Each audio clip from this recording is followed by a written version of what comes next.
GTFO. I've got one for you, Oh right? yeah. So what So is if it? you're new listening, GTM or GTFO is go to market, or you can probably guess the get the F Get the out of F. here. Where one of us brings something to the podcast or to show the other person, and the other person has to see if it's a good idea or not. If you go look at some of the other ones, we had like a call with a AI SDR, we've That was reviewed fun. videos and all this stuff. So this one is a bit more serious. It's not going to be it's not like kind of funny. It's a bit more of like an actual topic.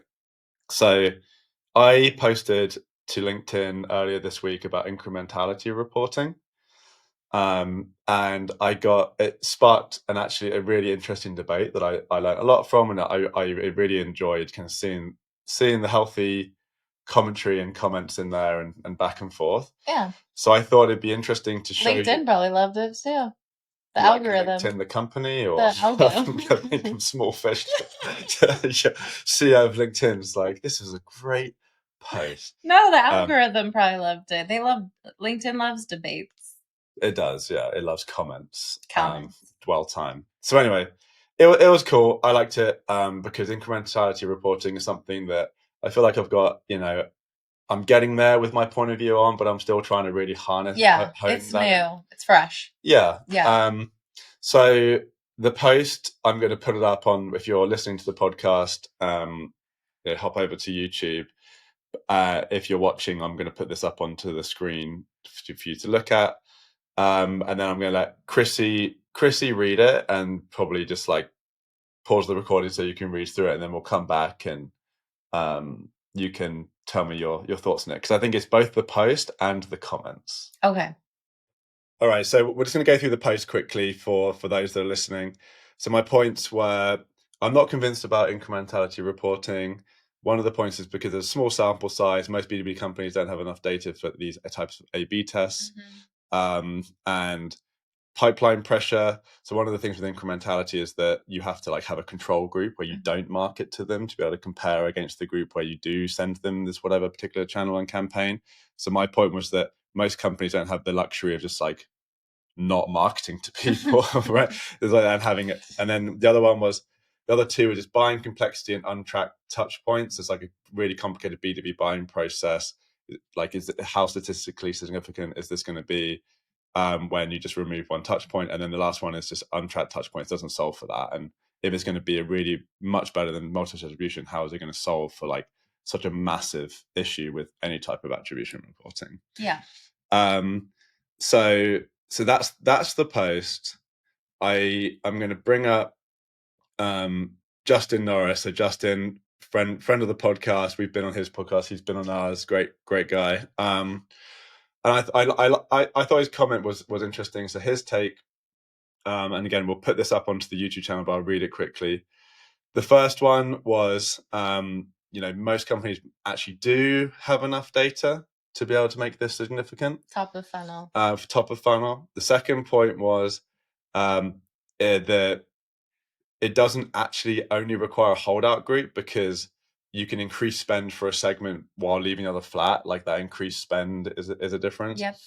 The third one was he was saying that I've got a misunderstanding of incrementality reporting, which might be fair. But it's more like a controlled medical trial. There may be thousands of complex differences between people, but you essentially control for that with your random cohorts. And then the only variable you change between them is the one you want to test. And the last one is like, incrementality doesn't rely on tracking touch points. So it's kind of like not even a relevant point to bring up the fact of these untracked touch points. So why don't you, curious your take on that comment and see in general incrementality. I kind of agree with him, but the only two things that are kind of conflicting to me right now is when he talks about there's enough volume top of funnel, but then also this ability to create a cohort. And I'm like, on something that you have control over, because to me, I get the thing around the spend and how you can maybe create that that cohort, but you don't even know that's like one channel and it's like a target thing. I feel like that's where it would be interesting, is really around where you have that control of who's going to see what versus the other, or something very controllable that you can do as far as like paid ads, like the amount of spend. But when I think about an actual creating a cohort in general, I feel like that's actually geared maybe more even toward middle funnel, because you actually are able to segment that audience a bit better. Because when he talks about like a medical trial and how you kind of control one thing but keep everything, but also in medical trials, there's a lot of rules that they put against those people. Hey, if you're doing a medical trial on, you know, a supplement, they say don't take any other supplements, Mm-hmm, mm-hmm, don't do mm-hmm, this and that. mm-hmm, And mm-hmm. you don't have that control with top of funnel. They might be listening to your podcast. You can't track that. And so I Or still, there might be someone in the buying group that is engaging with the channel that you're trying to make that. Like you might be like, okay, CS2, I'm going to exclude them. I'm yeah, going to exclude CS2, but I only actually have data on Chrissy, so I'm not going to market to Chrissy. yeah, But Charlie could be doing yeah, the exactly. thing that you're trying to. That's why I think incrementality could be really great for B2C, because you're I think tying that it it down to is. A lot like of people that say. one person. And I think we're stealing something from B2C, but I still feel like the complexity, and if anything, it's going more toward a buyer group anyway for B2B. I still feel like you can't compare that to a medical trial. And also saying that you have control of your cohort, top of funnel, to me, doesn't seem accurate. Yeah. Let's dig into some other comments here because the CEO of Paramark, who I think was on Justin's podcast, had a few comments back and forth here, and he shared, because one of the things that I was really trying to ask for from people is like, just show me examples, because like I hear all this theoretical stuff and it's like cool, Yeah. but I haven't heard anyone like, I've done this and it's been great for my B2B company, right? And that's where I'm just always like, okay, show me the receipts, show me this working, or give me the case studies. And all I hear is like, well, actually, we haven't actually done it, but like I totally theoretically think it's awesome, kind of thing. But it's interesting because he actually runs a company that does this. Mm-hmm. But then one of his examples, I'm going to read this out kind of quickly. So basically, I'll put this up on the screen for YouTube.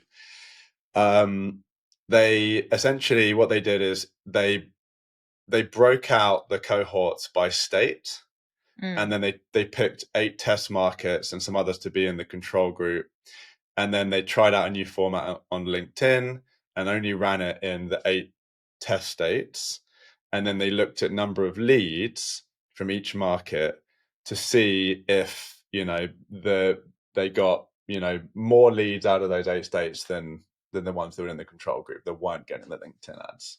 Mm-hmm. I actually had a kind of a pretty strong opinion on this after he posted that, but I'm curious, like, what do you think of that test? I don't know. Sometimes, like, how did they come up with the states that they chose? It feels like biased a little bit, maybe. Like, or I don't know. How did they come up with that? Because there's so many things, like even down to like geographics. Like, oh, was California and New York in one of your groups? Like, That was exactly my point. My point was like, okay, if you're selling a product to VCs, right, yeah, and California's in your test group, then now it's going to make it look like yeah, this is working really well because that's where all the VCs are compared to, like, I don't know, Alaska.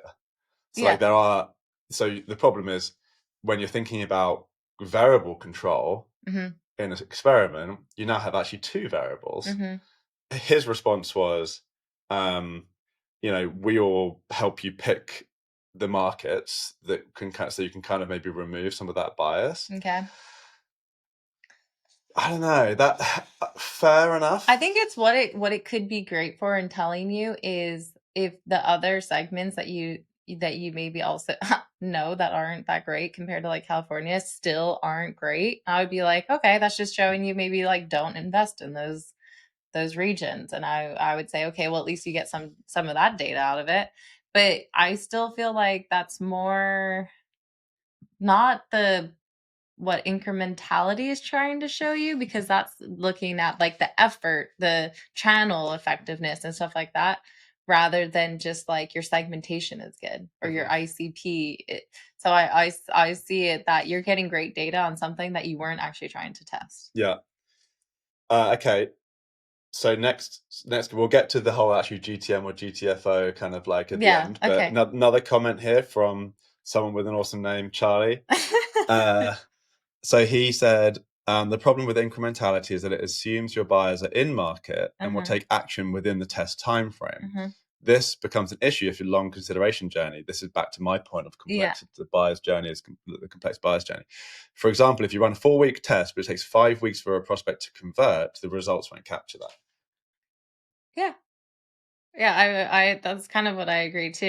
I also think like okay, so the volume is top of kind of what I was saying, the volume's top of funnel, but for most companies, I think where you can be confident in your control is on things where you have literal control, like nurture a group, not nurture a group, and just do a random sample. That and knowing that like that one thing they're not gonna okay, that can be useful, but then to me that also just seems like that's just testing. That's just like A/B testing, like does your nurture have a lift versus not? And I think that can be great. And so I get the concept of incrementality and I think it can be useful, but running go-to-market strategies is already hard enough. Like I feel like there's to me it seems way more useful for B2C. Also, you have to be very confident that you have control over your cohorts or the creation of your cohorts is good. And that, yeah, just like the nature of how people buy, I just feel like you don't have control over your prospects. Like you don't, yeah, it's not a medical trial. In my opinion, medical trials, if we were trying to test out whether marketing is working, you'd put them into a house and be like, you can't look at anything else. You can't watch TV. You can't do whatever. You just need to do all, put a very controlled environment, in my opinion. But Last comment, and then we'll kind of have a bit of a summary here from Nadia Davis. So she said, if you take one thing, which is part of many things, and decouple it from the rest of the ecosystem to examine, how accurate would that impact correlation be? yeah, She goes on to say some more in the comment that I'll put up on the screen, but what are your thoughts on that? yeah, I think that's what I'm trying to. I think I agree with that too. That's kind of the sentiment that I have. Is just like how confident can you feel when, especially, you're just kind of manipulating like one thing, and then there's just so much of the buyer journey now that you won't be able to control. Yeah.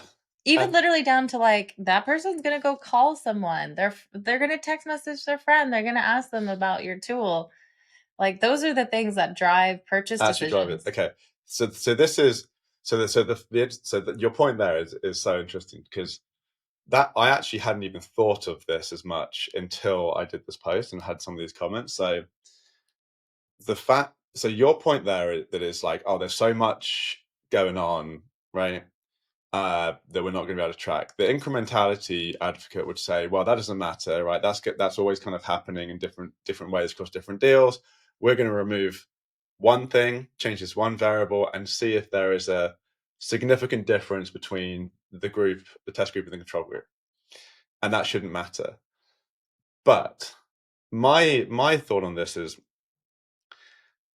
what are most people testing here? They're testing things like digital channels, right? Mhm, Because like you can't test a podcast or an event and be like, maybe you could, like a digital event where you have a lot of people, but like if you're doing like a small breakfast, it's going to be really hard to like